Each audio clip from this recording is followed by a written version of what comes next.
Hi, welcome to another episode of Haunt Talk. On today's episode, we're going to be reviewing Dungeons of Horror in Moundsville Penitentiary. So one thing is about this place is it is very intimidating to pull up to, which I mean, I guess it's an old prison, so it's going to be, but the way they had this thing lit, I thought was really cool, which I'll have a picture of.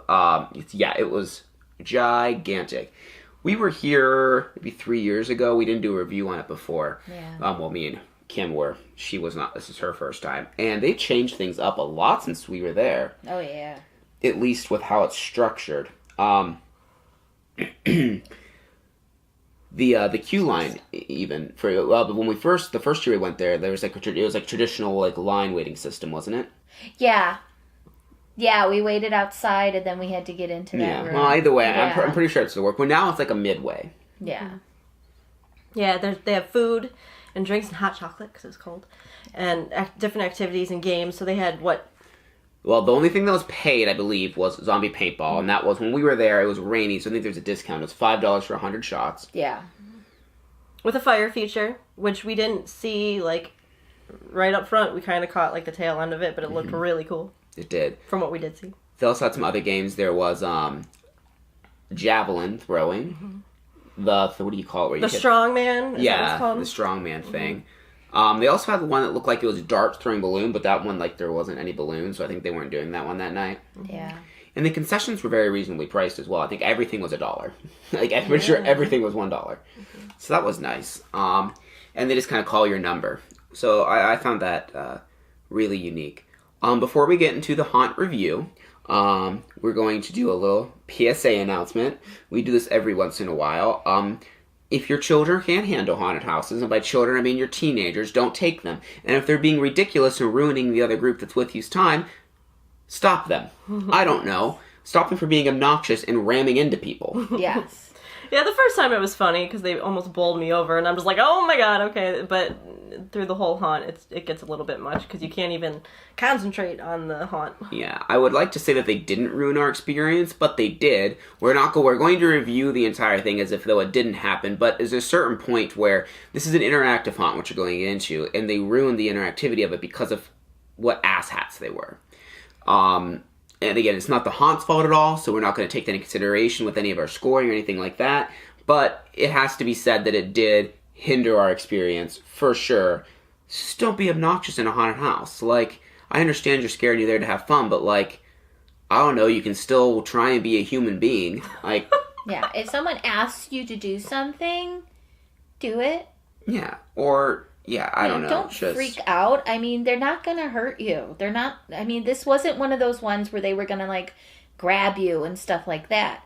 They just simply asked you to do a few tasks. There's no reason for you to freak out and, like, throw your mom in front of you and just be obnoxious. Or grab strangers or ram into strangers for no reason. Enough about that, though. Just don't be obnoxious at haunted houses. It ruins other people's time that have, that actually want to be there. Yeah. So where to begin with this? This is a unique haunt. Mm-hmm. Yes. I guess we'll sort of start talking about the sets and prop category while also kind of talking about the structure of this haunt. And how it's themed, the whole thing. Yeah. So this year's theme is essentially you are an inmate that goes to prison and you get executed and then you go to hell. So you kind of have two parts to the haunt. You actually get on a bus now. And they take you all the way around the prison, and they treat you like inmates. You get off, they kind of sanction you in together, and they put you into your groups. You have to stand against the wall, you have to have your hands on your head, you have to walk between the yellow lines. They're yelling at you. Eventually, they take you to a cell. Mm-hmm. They lock you into actual cells, like actual cells. Yes. The gates close. They lock you in there with your group of, I think it's like usually 8 people. I think they always have 8. And then after that, they take you and they make all 8 of you sit in different electric chairs and they mock electrocute you. And then after that, you take a casket ride into hell. And that's where the traditional haunt begins. And I thought it was really cool that everything up until that point was like there wasn't no haunted house lighting. It was just like natural lighting of the prison or kind of like spotlights maybe. Or like some special effects, the electric chair. But up until then, there was nothing. No one was in costume aside like looking like prison guards. There's no monsters or anything until they killed you. Right. And I thought that was really cool. Right. And then as soon as you get to hell, you know, the coffin opens and then it's demons, you're in hell. Except very interactive. It was much more so than I remember it being from last time. And there was interactive elements last time I remember. But this time it's more of like a room-to-room walking play. Yes. Yeah, definitely. Like, there was actually quite a few rooms that we walked into. A little skit kind of went on. We got our scare, and then we were shuffled off into the next room or pushed out or whatever. Some really cool things that we do want to point out was the coffin ride is awesome. Super unique. They had that last time we were there, which was really, really cool. I don't know how far it goes. It seems like it goes pretty far in there, but I mean, it goes really fast. It was fun. They slam that lid on you too. You're like, whoosh. Oh yeah, and then when you're done, they open it and they're in your face. Like, get out. They did have a really unique thing. Now, the latest thing seems to be for haunted houses is to have the fog room with the laser lights and the fog. Usually and you like have a to walk swamp through is what it they're and calling swamp. it, yeah. So you can't see anything below the laser. Yeah. Well, this one, you got on a boat. Yeah, like an actual boat they funny you onto that goes across it, like it's a boat ride. It was really cool because you're basically going across the river Styx is basically what they're saying like it is. Which is really neat. I wish...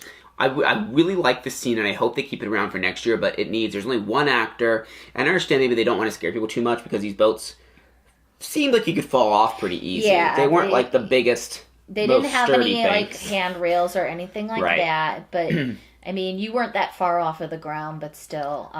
Also, there, and this goes into the sets and props, a little bit of that nick down that we gave them for the score goes into this, is like I could see like the bottom of the stuff because it seemed like the floor was like it was a little light. You could kind of ruin the effect if you actually paid attention close to it. So maybe the fog could be a little thicker, and maybe for like next year or something, like just some kind of cool, maybe even like an animatronic, like a grim, like imagine like a Grim Reaper's in the middle of the room or something, just something kind of in there, or maybe something that could just like, maybe even animatronic just kind of popped up out of the fog. I don't know, just something little. So there's only one actor that kind of tried to scare us, but still really... But he got you pretty good.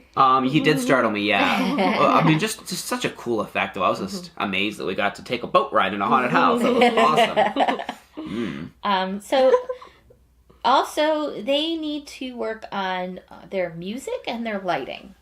Yeah, the lighting for the most part was pretty good. There's a couple rooms that were a little bit too dark. Mostly it was okay, but the music was something like, you could kind of hear it at times, but there was one scene in particular where like this big animatronic demon thing is talking to you, but there's no music, just his voice, and so you just hear the squeaky, squeaky, squeaky, squeaky as it's talking, and it just really kind of took me out of it, and I'm like, oh, it's so loud. They did have some really cool sound effects, though, because it was just kind of like sighing and groaning and stuff, and wherever they had their speakers placed, it always sounded like there was something behind me. And I'm like looking back, cool. Like, I'm like, well, what was that? And I'm like expecting someone to be behind me, but they just had like really awesome sound effects. But besides that, just some like more music in some of the scenes, but there was a lot of scenes. There's even like a cave system. There's just scene after scene, and like most of it was really, really, really well done. So we didn't even cover all of it. There's a lot more, but... So, for sets and props, we gave them a 9.5. They just need to fix those few things that we mentioned, and they would have a perfect score. But, I mean, still really great. Yeah. All right, moving on. We're going to talk about actors. If you're doing, like, a theatrical thing, you need to have some enthusiasm. You can't just be standing there being like, welcome to hell. Please come this way. That's not going to sell it at all. And it seemed like a few of them were just kind of like there. there were a few that, were pretty enthusiastic, really into their parts and stuff like that. And I'd say the majority of them did a pretty good job, at least. Decent to good. There's just a couple that were, like, so dry with it that it kind of took me out of it a little bit. Yeah. And with a lot of haunts, like, that might not be as big of a thing, but this haunt, it's focusing on, like, going room to room and having this kind of scene play out in front of you with the actors. And it needs to be sold a little bit better in some of those areas. Yeah. A lot of them were good, though. I mean, I remember right before the coffin ride, the one girl, she was right in my face just staring at me, and I'm like, this is awkward. And everyone in the area before, like, the first part of the haunt where it's, like, prison-y and not, like, the haunt itself, really, they were terrifying. Like, they treated you like garbage, like they're supposed to, because, that you're at this point, you're playing the role of an inmate that's destined for death row, so, I mean, they're treating you like that, and it gets intense. Like, there's parts where, like, when they telling you to put your hand on your head, like, I felt like a child being berated. Which, yeah. So those guys are great, yeah. Like I said, most people were good. Most of them were good. There's just some that definitely needed a little bit of improvement. Yeah, there was a girl that had, like, a beautiful dress on and horns, and, like, she was pretty cool. I liked her. So we gave actors an 8.5. They were pretty good, like you said, for the most part. Just a few tweaks here and there. A few tweaks here and there, especially for the theatric thing. And I understand, like, learning lines, saying it after and after does get tiring on nights. Maybe people need, like, shift changes or something. I don't know, but just room for improvement there. The next category is scare factor. It was decently scary. Lots of creepy scenes. I always kind of felt like I was looking behind me to see if there was something creeping up behind me. So in this place, we've said, it was more theatrical, and it's focusing not so much on jump scares, and there's some jump scares, but it's focusing more on, like, oppression and just kind of, like, making you feel uncomfortable and creeped out. Yeah. So if you're looking for, like, that high-octane thrill of people jumping out of everywhere to get you, you're probably going to be disappointed, but not every haunt needs that, and I like the fact that they tried something different with this. Mm-hmm. I like that. It was neat. And like I said, I definitely think it was creepy. I wouldn't say it was, like, terrifying, like, to the bone or anything, because no one's going to touch you or, like, really invade much besides your personal space. But I thought it was decently creepy. Mm-hmm. We gave them an 8. And the next thing we're going to talk about is value. The pricing for this place is a little bit strange, and the way that tickets work is kind of different as well. So they have, like, a fast pass, but essentially what that is, you reserve a time between the hours, I think it's like 7 or 7:30 to 9, and you're guaranteed entry by 9, and those are a little more expensive. I believe they're 25 to 26, and then general admission starts at 9, and I believe that's like $22. This haunt, it was kind of hard to calculate time because we did wait a while once we entered it, and I looked at the time we first went in, but altogether it took us almost an hour and 10 minutes for the whole thing. But about 15 minutes of that was waiting in a line inside. So you're looking at least 45 minutes just to walk through the place. Yeah. We gave them a 10 for value because it's excellent value. The place was really good quality, and, like, that's a lot of haunt for your buck. And the fact you don't even have to wait in line. You can just do fun stuff while you wait. Like, it didn't really even feel like we waited that long. And it was a bad night. It was rainy and gross, and it was still just nice being able to, like, move and, like, go get shelter when you wanted or go get a drink. Like, you don't have to worry about, save my spot, because there is no spot. Sit by some fire. Right, and they have tons of fire barrels, so, I mean, it's really, really cool. So, overall, we gave the Dungeon of Horrors a 9. Yep. Really good, highly recommend it. Like I said, definitely look on those online ticket prices. But yeah, like I said, the place was it was really unique, and I enjoyed myself quite a bit outside of, like we said, the awful people were with us. Besides that, it was great. Don't forget to subscribe to our YouTube page. Don't forget to like us on Facebook and share. We also have a Patreon, so if you want to donate a little bit, like $5, so we can keep bringing you content and keep bringing it to you throughout the year, that would be greatly appreciated. And that's... Is that your stomach or a demon? Satan. Speaking of which,